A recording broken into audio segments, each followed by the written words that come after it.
So, Matt needs an introduction. Without further ado, Randolph Clarke. Well, yeah, thanks for arranging this, Nathan, and thanks to everybody for coming. So my understanding is part of the premise of the occasion is I've been sentenced to death. And the means of execution is week and long. And this is to be my last lecture. So when I learned this, first of all, I wondered, I thought there must be some kind of mistake. You know, why am I sentenced to death? So I asked Nathan, and he told me, corrupted youth. And then my response, well, you know, I've got no defense. So okay, I have to accept that. But now, if in fact I've been sentenced to death and execution was imminent, I would not be giving the last lecture. So I just wouldn't be here for you. I think I'd spend what time that I could with my family.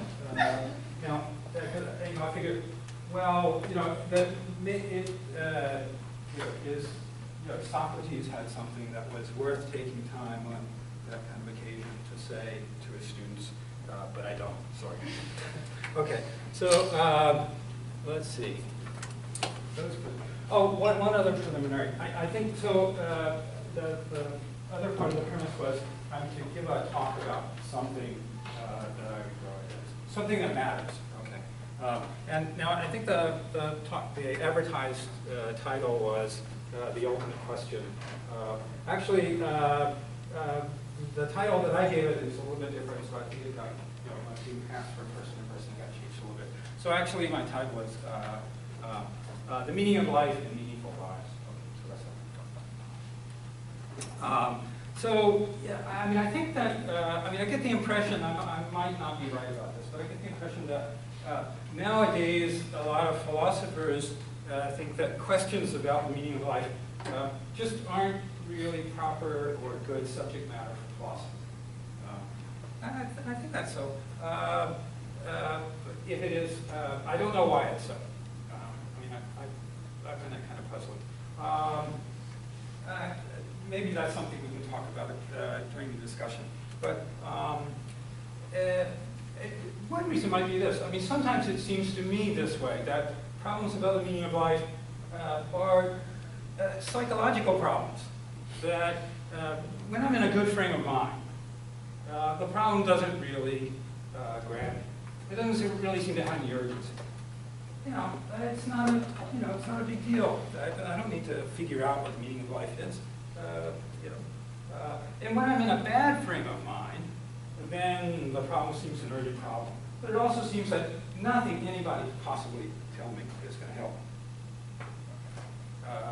Nothing that I could think is going to help me. So, there are times when it seems like problems about the meaning of life are just problems, that are just, they don't really matter. They're not really urgent. Or, there's no solution. But it's just a problem about being in the right frame of mind or the wrong frame of mind. But I think, finally, that on the whole, I don't think that that's quite true. Okay. So even when the problems don't seem to be urgent, they don't seem to grab me, still they seem interesting and important problems. And it seems to me that questions about life and meaning, well, they've been part of philosophy since there was philosophy. And they still are part of philosophy. I think they're an important and appropriate part of it. I don't think this, though, and maybe some people do. Maybe some people think, well, that's really the simple question of philosophy. Or all other questions in philosophy are sort of auxiliary and preparatory and should lead up to or contribute to an answer to some questions about the meaning of life. I don't think that's so. Right? I think that philosophy is a diverse field. And I wouldn't think that there's any kind of that kind of reductive view of it, of that sort. That's appropriate. So I think this is an important family of questions, but not the only ones. Okay, so when I was, the last couple of weeks, when I walked through the halls and I he or she might mention, oh, I heard you were going to give this lecture. What are you going to give it on? And I'd say, the meaning of life. And then invariably, they would ask me, okay, what's the meaning of life? And invariably, I would answer, 42. Right. A lot of you know where that comes from. It's The Hitchhiker's Guide to the Galaxy.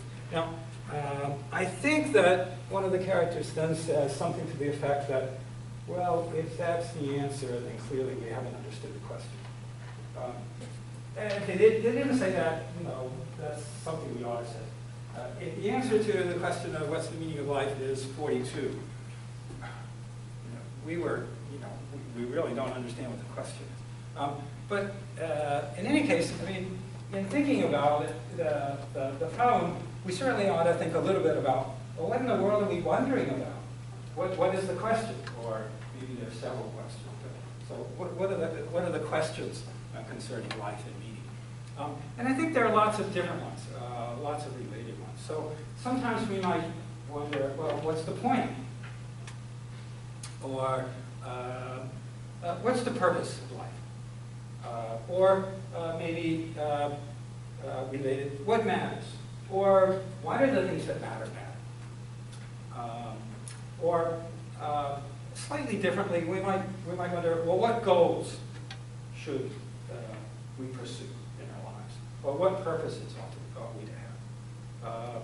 Sometimes we might when we're sort of puzzled or wondering or thinking about life and meaning, we might want to know, look, what's the bigger story in which our lives take place? Okay, so, my life stretches a certain period, there's certain episodes in my life, and I interconnect with other people in their lives, and, that's part of a bigger history. But what's the biggest story that my life is a part of in, the lives of the people I know? Sometimes what we're wondering about is, well, what's the sense of things? What sense do things make? What kind of sense do things make? I think these last few tasks, they're somewhat similar. They're trying to figure out what's going on. If you read a novel, there might be some episode or some portion of it, and you might want to figure out, well, what's the meaning of this? What's the significance of it? How does it fit in with the bigger story? So some of our thinking about the meaning of life is of that sort. So I think there are various sorts of questions that sort of move us when we're thinking about when we're wondering about life and meaning. Okay, well, this is no news. Some people think that our lives get meaning from the fact that we are creations of a divine being who has some purpose in creating us. And we live well by fulfilling that purpose. Okay, so that's a now, just one small observation about that. Not just any creator and not just any purpose would serve to give our lives any kind of significance. So, for example, suppose this, like a few billion years ago, this super intelligent alien created life on Earth so that human beings would eventually be produced, so that this alien could return and eat us. Hungry. Okay. Long lifespan and good plan. Okay. So there would then be a purpose for which we were created, and we might serve that purpose. But that fact wouldn't give our lives any dignity or any importance. And if we learn about that creator and the purpose for which it created us and the way in which our lives serve that purpose, well, that wouldn't satisfy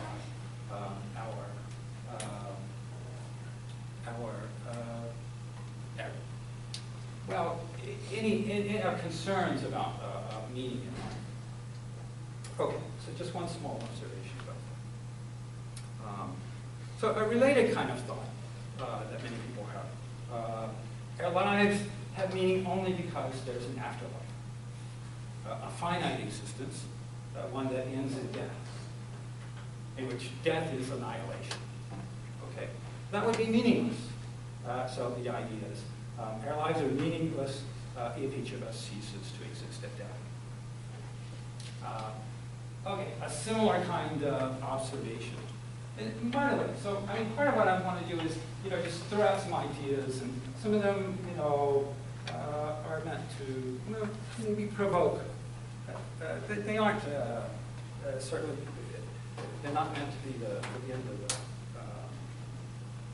the end of the discussion. Maybe provoke some discussion. Okay. Okay. So a similar kind of response to that idea. Look, if a finite existence would be meaningless, stretching it out for eternity, that would seem to give us infinite meaninglessness. Okay, so simply making lives eternal, if those lives would otherwise be meaningless, doesn't really see how it would be meaningless. So we might wonder, well, then how could eternal life make the difference to whether lives are meaningful or not? It would seem to matter what kind of afterlife there would be. So here's a thought that some people have. The idea is that, well, it's because our Creator isn't like that space alien, but is the infinitely perfect being. And because the afterlife isn't just eternal existence, here's what it is. It's eternal reward or it's eternal punishment by this Creator. So it's for these reasons that our lives have meaning. And then it's sometimes argued, well, if there's no such being as this, who created us, and there's no afterlife of this sort, well, then our lives are meaningless. Okay, so that's the more detailed version of this kind of thought. Now, here's the only sort of logically tricky part of anything I'll say, but just one quick observation of that. Look, if our divine Creator is a necessary being is a being that exists and it's impossible for it not to exist. Okay. And that's what many people who believe that we have a divine Creator believe about that Creator. Okay. So if our divine Creator is a necessary being, and everything else depends on this being, then what ought we to infer from the supposition that this being doesn't exist? Not that our lives would be meaningless, but that we wouldn't exist. Okay, so there's sort of an ill fit between the idea that, well, this is the kind of Creator that would be, this is the kind of divine Creator that would be needed to make our lives meaningful. And if this being didn't exist, our lives we would live lives that were meaningless. Kind of an odd fit, because if our Creator were necessary, then what would follow from its non-existence is not that we would live lives that were meaningless, but that we wouldn't exist. Okay. Tolstoy is somebody who had views in this field. He wrote a really great essay called The Confession. There was a point in his life, he was married, he had a family, he was wealthy, he had success and fame as a writer. One might think he had it all. Everything that would make somebody happy and give one a sense of meaning in his life. And Tolstoy felt empty. His life, he presumed, would eventually end. And likewise, the lives of everybody that he knew and cared about and loved would eventually end. And when they ended, that would be the end of it. He says, but there was nothing before me but suffering and death, absolute annihilation. And he concluded, well, then life's meaningless. And he concluded, I have no reason for living.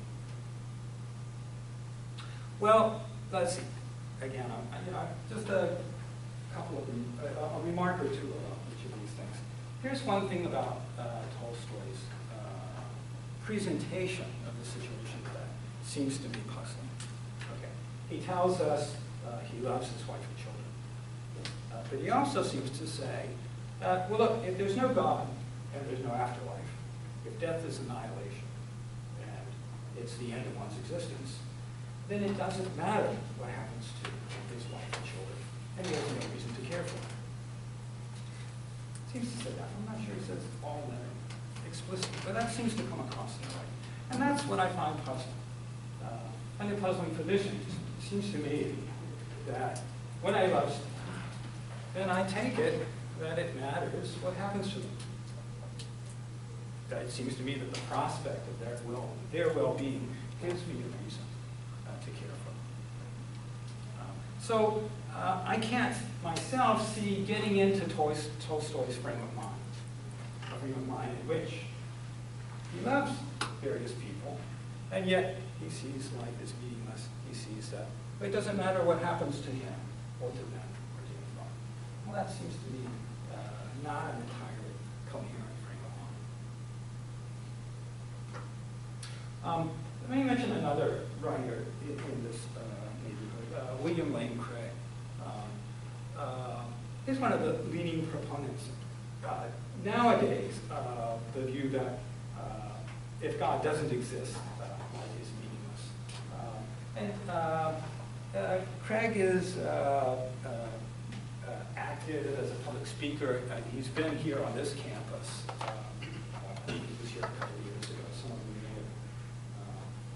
may have seen him on that occasion or some other way. Among other things, Craig argues, and this is an argument that John mentioned earlier, or a claim, a position that he mentioned and rejected. But Craig argues for this. He argues that if God doesn't exist, then there's no morality. Nothing's right and nothing's wrong. So, look, I mean, it would seem to follow from that as Craig sees it, it would be wrong for him, Craig, to slit my throat, only if God commands us, Craig among us, not to do such things. Now, not to worry, I mean, you know, Craig does believe that God commands us not to do such things. And I met Craig, and he's a decent fellow, and you know, I have no fear that I have no fear at all that he would slit my throat. Still, I find that a stunning thought. You know, I find that a stunning thought. The idea is, look, there's no God. If there's no God, then there are no divine commandments. If there are no divine commandments, then there wouldn't be anything wrong with him slitting my throat. Well, you know, I mean, here's what seems to me the way I see it. There are various facts about me, facts that are quite independent of the history of my creation. That suffice, that constitute sufficient reasons why Craig shouldn't slit my throat. It's sufficient to make it wrong for him to do so. There are facts like these. Look, I'm a relatively intelligent, rational, sentient being. I have thoughts, I have preferences, I have plans, and I have goals. I really don't want to have my throat slit. And you know, I don't pose any illegitimate threat to Craig or anybody else. That's enough. Seems to me that's enough. That you know, one needn't add the rest about the divine commandments in order to have enough to conclude. Oh, okay, you're wrong. So anyway, so I'm not myself moved by the idea. Well, look, if airlines don't take place in the context of this kind of bigger story, we're creations of the divine being who's all perfect and who commands us to do these things and forbids us to do those things, and that's why some things are morally right, some things are morally wrong. I myself don't see that morality depends on that kind of stuff. So here's some things that seem to me so whether God exists or not. There's happiness and there's misery. There's comfort and there's discomfort. There's joy and anguish and kindness and cruelty and love and hatred. And some of these things are good and some of them are not so good. There are activities that are worth pursuing. And there's some things that are not so worth doing. A life with a great deal of fulfilling engagement in activities that are worth pursuing is a life with a considerable degree of meaning. Some human beings live lives like this, and some don't. Some of us live very meaningful lives, and some of us don't. So this is these are some suggestions about meaningfulness in life. The view that I've suggested is very much like the view that Susan Wolf advances and defends in a book called Meaning in Life and Why It Matters. If people are interested in the topic, it's a really good book. So her view and the view I suggested is committed to some claims about value. Some claims such as, well, some things are good, and some things are not so good. Some activities are worth pursuing, and other activities not so much. So Wolf and I both think that claims of these sorts are true whether God exists or not, whether there's an afterlife or not. So whether we exist eternally, whether the creation may not be, we think, well, there's value. Some things are worth doing, and some things not so worth doing. Now, Wolf herself thinks that, well, there's a further claim that has to be advanced and defended, and it's the claim that there's objective value. Not enough to simply advance and defend the claim, well, there are some things that are good, but one must advance and defend the claim that there's some things that are objectively good. I don't myself really understand what that further claim is supposed to be all about. So supposedly there's a distinction between objective value and subjective value. Maybe that's something we can talk about, and you can help me out on it, because I'm not pretending when I say I don't really understand what the distinction is supposed to be. So it seems to me that if happiness or joy or comfort are good, well, that will suffice for the existence of value. I don't see the need to add the adjective objective value, and I don't really see what's supposed to be gained by adding that. So long as then there are activities that are worth pursuing and we find fulfillment in pursuing them, we can have meaningful lives. Okay, so just a couple of concluding thoughts. So I think questions about meaning and life, I think they're compelling philosophical issues. Even when, in fact, I think especially when one isn't distressed by the issue. So they're compelling philosophical issues when one doesn't really need to answer them. So if I could close with a bit of advice about well, how might one become better at thinking about meaning of life or meaning and life? Well, one way I would suggest is read. And you might think that I would say, well, read some philosophy. And I would say that. But I would also say, not just that. Read literature. Read history. Read biography. Read science. I think reading all of these things helps you make sense of things. And making sense of things is part of, I asked, well, what's the question? What are the questions about life and meaning all about? And they're in part questions about, well, what sense can be made of things? And reading these other things, I think, can help us not just make sense of things, but see how sense is made of things. What kind of sense can be made of things? How can we make sense of things? So, okay, that's it.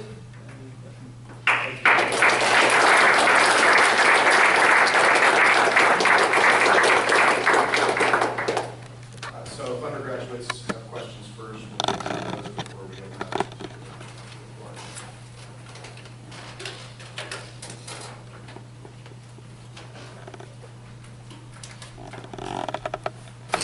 All right, floor is open.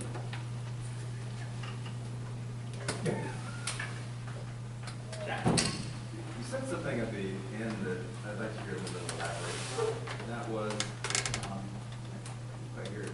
said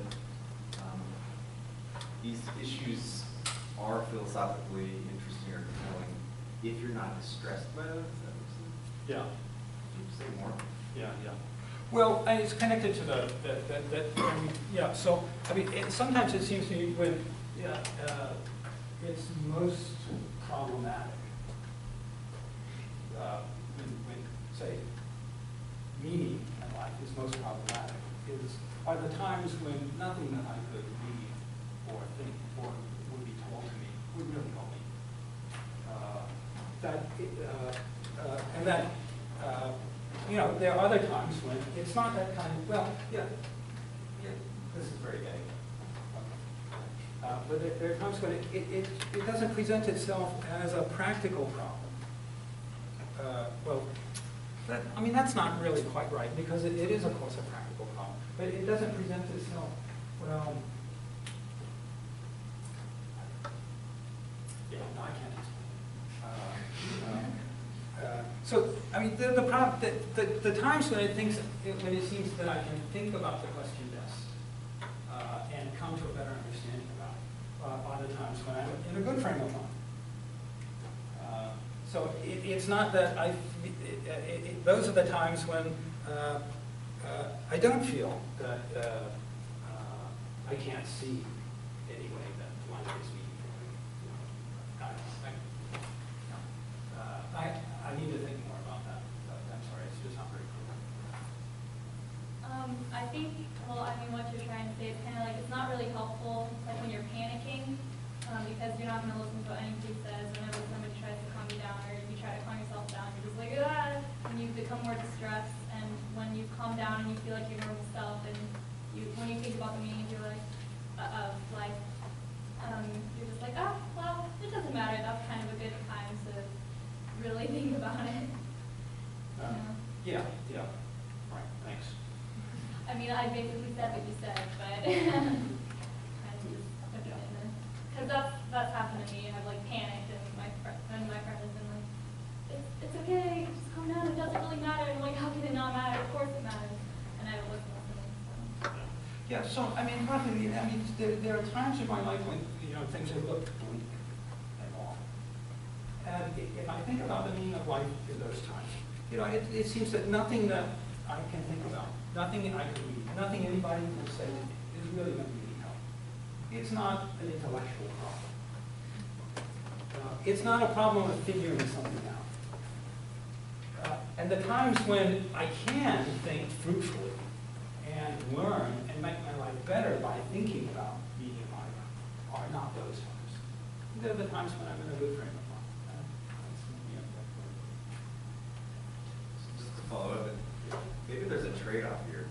So there's a trade-off between the Humean point of passion being cool and, on the other hand, the impact that the insight can have. It does seem like some degree of motivation for an issue like this, which is a very deep issue, it won't really have a resonance unless you have a sort of drive to sort of get to the correct, in your eyes, assessment of what this is. I mean, just to give you an example, I remember when I was, I don't know, a little kid, and I was laying in bed, I couldn't go to sleep, and I did a calculation about when I would die. I remember I calculated to the year 2000, that would be 22, and I said maybe I'll live like 85 years or something, and I just freaked out, and I went with my leg. I was like, oh, I thought you were talking about a week or so ago. And I have to say that sort of, I mean, obviously it simmered, but that fear, just until really, I kind of fully appreciate the Epicurus' argument. And just like the second I sort of fully understood what was being said there, it just evaporated. And I don't think it would have evaporated if I didn't have a little push. Yeah, okay, good, yeah. So, I mean, it is really a practical problem. It's a practical problem because of what we are agents. We, and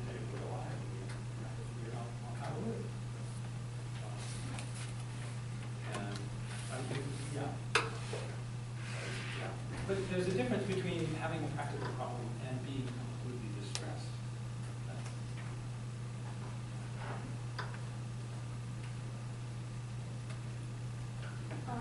Just out of curiosity, really, so like in the case of like you and like William Lane Craig, like do you think the fact that like, so both of you are not going to slit each other's throats, like you're both going to be like fairly decent people for your lives, you and him. The only difference between the two of you is that he invokes this kind of like fictional narrative or infrastructure to like make sense of his behavior. He doesn't think it's fictional. Yeah, he doesn't think it's fictional. Right. Okay. So he has a narrative in place. But Mary does. Do you think that in itself is morally neutral, morally problematic, pernicious? The fact that he has that and you don't in itself? Well, I think it's mistaken. Let's see. Is it morally problematic? Is it pernicious? In your opinion?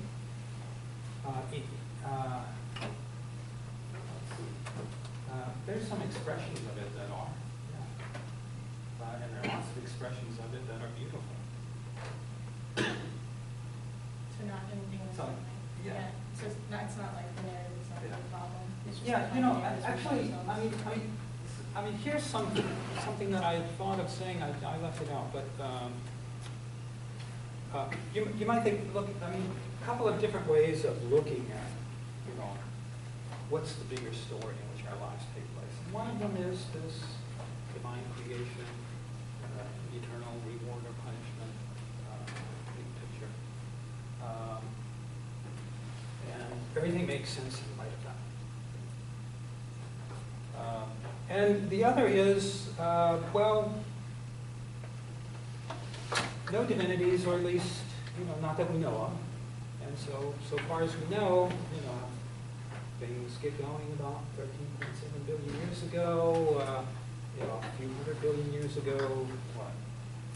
The planet begins to exist, and you know, life begins to evolve, and you know, things head on, and each living thing dies, ceases to exist when it dies. The universe maybe keeps expanding forever, and you know, it's called what? Heat death. So everything gets far and far apart, very cold, slowly. And you might think, look, those are such, and our lives exist in that bigger story, and whatever sense can be made of them, it makes sense. And so it seems, you know, the sense you can make of a life, or our lives, in those two different stories, is very, very different. So you might think, well, look, you know, if I've got one of those views, and I encounter somebody with the other one, it's alien. That's an alien person. But it isn't really like that. It isn't really like that at all. I mean, you know, I find that many of the people with, I've got roughly one of those views, and many of the people that I encounter with the other one, their sense of morality, of life, of what's important, what matters, is almost just like mine. You know? So, you know, I mean, I don't think that kind of, you know, those kinds of, you know, I don't think like a view like, you know, that goes so far as, you know, we've gone into the details of describing Craig's view. No, I don't think that in and of itself is pernicious. I mean, I do think the divine command part of it is weird. But, you know, even that part pernicious, I mean, they're, you know, really good, decent people who believe that. Seems to me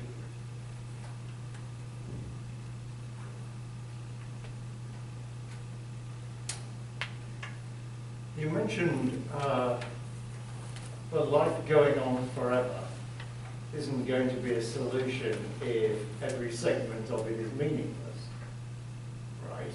Yeah. But there seems to be a problem even if the part we're living now is meaningful. Namely, and this is something that Russell brings out in an essay called A Free Man's Worship. And what we think is meaningful is that we've, you know, changed various things, that we might have built various things, or found a cure for some disease, or whatever it might be. But on Russell's view, not only is every individual going to die, but eventually all the organisms on life are going to die. And it will be as if we had never existed. So I think for Russell, the thought seemed to be that life might have this kind of objective meaning if two things were true. One is we genuinely achieved important things, and the other was they didn't pass away as if they'd never been. Mm-hmm. Yeah, right. So that's the part of the story that.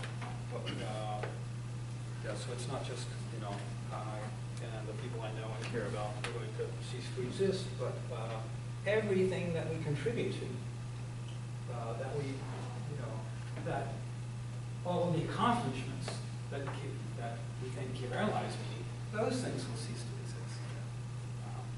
Yeah, I don't know about this. Well, it will be as if we never had. But so look, so here's a view. There are some things that have value, and they have value because of the way they are intrinsically. And then, so they have some value independently of how they're related to other things. So consider their relation to some distant time in the universe when nothing exists, or nothing of any value exists. So something way out in the heat death of the universe. Well, if these things have value and their value is intrinsic to them, then when they exist, they have value. And it doesn't matter that they're temporally related to some time at which nothing of any value exists. So, I think there are things to say in response to that. But the idea that's a very troublesome idea.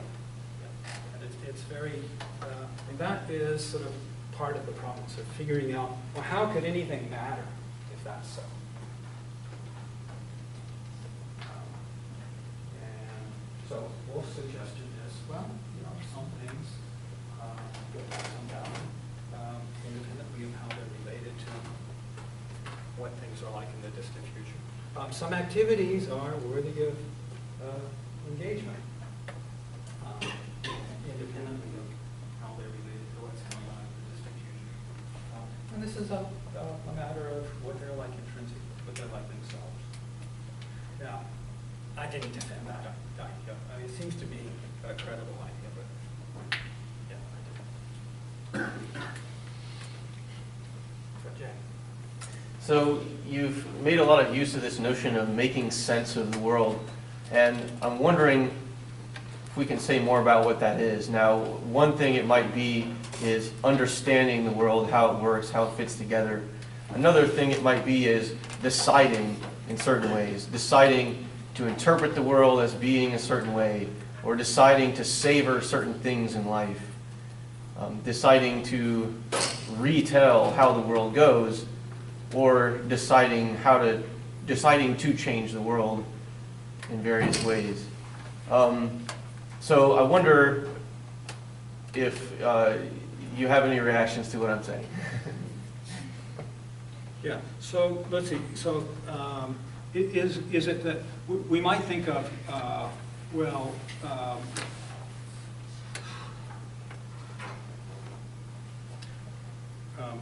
things that have value because we endow them with value. Is that the idea?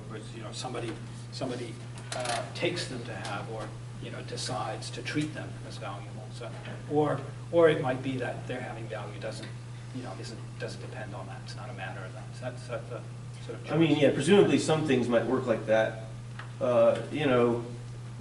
Trophies that I've got from my chess tournament days are just pieces of wood and marble, but they have meaning for me in virtue of the narrative that they represent, yeah, and my interpretation of yeah, what they mean, yeah, and I decide to display them. Yeah. So you might wonder, well, is that the way the whole thing goes? if I'm talking about making sense of, Yeah. you know, our lives and, you know, the bigger story, or making sense of our lives within the bigger story in which they take place, am I talking about, well, just, you know, turn the kaleidoscope, look at it this way, and that makes it so. No, I wasn't. Yeah. Mhm. Yeah, no, I don't see it that way.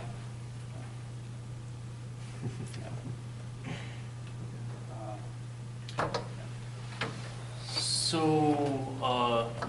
on the Tolstoy thing, so he eventually, it's been some years since I've read the Confession, but he eventually gets to this point in his life where he just decides that peasants have it good. And it seems, I want to remember the Confession, I mean, it seems like he's talking about the need to, we should all live like 19th century Russian peasants, I guess, the need to keep working, because like thinking about these things is, you know, what gets him into trouble, essentially, is what he seems to get at through other mouthpieces, through other books, I guess. But so I'm kind of torn between, because I disagree with a lot of things Tolstoy tried to put forth, but like that I can kind of see some merit in, and then I can also see related to what Justice was saying, sort of related to it, that, you know, maybe there's some use in, you know, getting some like push to overcome these like questions that like might have just been like, if you could just get, maybe if you worked as a 19th century Russian peasant, these problems would have been nagging you on the background, but they never would have gone away, whereas facing them head on. So I don't know, my question's all over the place, if it is a question. Well, yeah, so, right, so Jack talked about, you know, actually, you know, I mean, having this need to address a question, and Tolstoy did. And one of the things that he, you know, finds attractive to the lives of the peasants is, well, yeah, so they're doing something, so that they're, you know, they're engaged in work. They grow things. They tend the fields. They care for the animals and stuff. And he says, you know, he talks about the people that he hangs out, and he calls them parasites. Okay. And I guess he thinks that he's been living the life of a parasite. But I mean, notice the sort of the formulation that you know that I described later. That, you know, I say that Wolf suggests for meaning in life is you're engaged in activity in worthwhile. You get some fulfillment in your engagement in activities that are worthwhile. And, you know, it may be that many of the people that Tolstoy was hanging around with were not. I mean, if they really were parasites, you know, maybe there was a real problem there, you know, that required changing the way he lived. Now, I don't myself find attractive, you know, I'm not myself attracted to, you know, life as a 19th century Russian peasant. But, you know, doing something worthwhile, yeah, that seems like good advice. So this might just be another version of what Jack already said, but earlier you talked about, you know, when times are bad, you know, you reflect and you look for these answers, and maybe you find something, but it doesn't really seem to help, or it doesn't seem to solve the problem, and you, I mean, you dispute that, right? Another type of famous writers, Faulkner talks about the only reason, you know, that he puts up with the blood and the sweat of writing, you know, these novels was that, you know, in the end, he thinks it does help us prevail, is the word he uses. So it's not, you know, it's not just a sort of ineffectual exercise or a compulsion or something like that, and maybe it doesn't make you any happier. But that seems really right. That whatever insights I felt like I've had usually come when times are tough, right? And, you know, it seems, you wonder what the purpose of art is if that's not true. You know, what the purpose of, you know, the sufferings of geniuses that bring us these great truths. Well, you know, surely it must help some. Right? I mean, I think that, some of the things I said there were misleading. Yeah, right. Yeah, so I don't mean to say, well, it's, you know, when this is troubling, there isn't anything productive that one can do about it. I think most of that. Yeah, I was talking about it. What did you?